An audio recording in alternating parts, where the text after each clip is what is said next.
रेगिस्तान में छुपा खजान रेत के समुद्र में डूबते सूरज की नारंगी रोशनी छिटक रही थी। गर्म हवाएं हल्की हल्की सरसराहट कर रही थीं। कैमरा दूर दूर तक फैले टीलों के ऊपर मंडरा रहा है।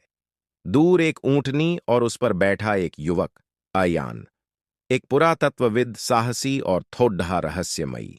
उसके पास एक पुराना नक्शा है, हाथ से बना हुआ, झुर्रियों से भरा, किनारों से फटा हुआ। नक्शे पर कुछ अक्षर उर्दू और संस्कृत में लिखे हैं। अयान धीरे से फुसफुसाता है, बस कुछ ही मील और फिर मैं उस गुमनाम नगर तक पहुंच जाऊंगा।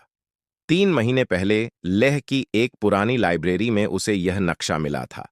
एक बूढ़े साधु ने कहा था, इस खजाने को पाने वाला या तो राजा बनेगा या मिट्टी। अयान रात में आग जलाकर नक्शा देख रहा है। हवा में रहस्यमय संगीत तैरता है।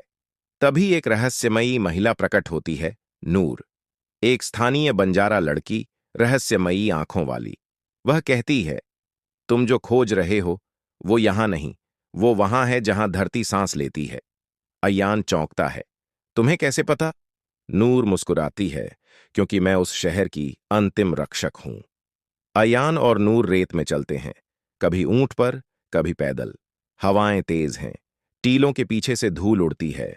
कैमरा नीचे की ओर झूम करता है। रेत के नीचे प्राचीन पत्थर की मूर्तियां, रास्ते और मंदिर छुपे हैं। वे एक चट्टानी दरार के पास पहुंचते हैं। नूर जमीन को छूती है और धीरे से मंत्र बुदबुदाती है। जमीन कांपती है और एक पुराना द्वार खुल जाता है।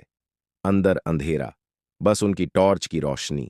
दीवारों पर सोने की नक्काशी, झूमर जैसे पत्थर और दीवारों पर नृत्य करती देवियों की आकृतियां। शहर पूरी तरह पत्थरों के भीतर बसा है, एक भूगर्भीय चमत्कार। आयन, ये तो किसी सभ्यता से भी पहले का है। नूर धीमे से कहती है, यह स्वर्ण नगरी है। इसे धरती ने खुद छुपाया था, इंसान की लालच से बचाने के लिए। एक विशाल कक्ष में प्रवेश होता है। हर कोने में सोने की मूर्तियां, गहने, सिक्के और दुर्लभ रत्न। बीच में एक कमल के आकार का सिंहासन, जिस पर एक किताब रखी है। स्वर्ण केवल धन नहीं, चेतना है। जैसे ही अय्यान किताब उठाता है, पूरी गुफा कांपने लगती है। नूर की आंखें चमक उठती हैं। तुम्हें एक निर्णय लेना होगा अयान, खजाना या इसका रहस्य। अगर बाहर ले गए तो ये सब नष्ट हो जाएगा। अयान कुछ क्षण सोचता है, फिर किताब को वहीं रख देता है। दोनों वापस बाहर निकलते हैं। रेत धीरे धीरे उस द्वार को फिर से ढक लेती है। शायद सबसे बड़ा खजाना लालच पर काबू पाना होता है। नूर हवा में घुल जाती है, जैसे वो कोई आत्मा थी, रक्षक। रेगिस्तान में जो चुप है वही सबसे बड़ा राज्य है, और कुछ रहस्य रहस्य ही अच्छे लगते हैं।